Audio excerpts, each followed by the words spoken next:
বিশ্ব খাদ্য ফোরামের বৈঠকে যোগ দিতে ইতালির রাজধানী রোমে পৌঁছেছেন প্রধান উপদেষ্টা ডক্টর মোহাম্মদ ইউনূস।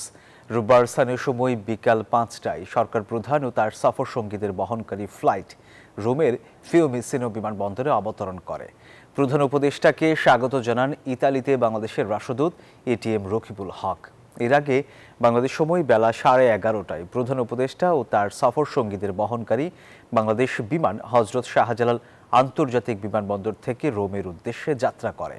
সফরসূচি অনুযায়ী ফোরামের মূল অধিবেশনে আমন্ত্রিত অতিথি হিসেবে বক্তব্য দেবেন প্রধান উপদেষ্টা মোহাম্মদ ইউনূস।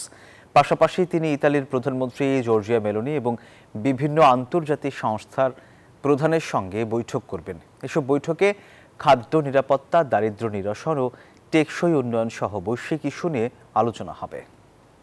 একমাত্র স্মার্ট সিটি বসুন্ধরা, আধুনিকতায় এক ধাপ এগিয়ে।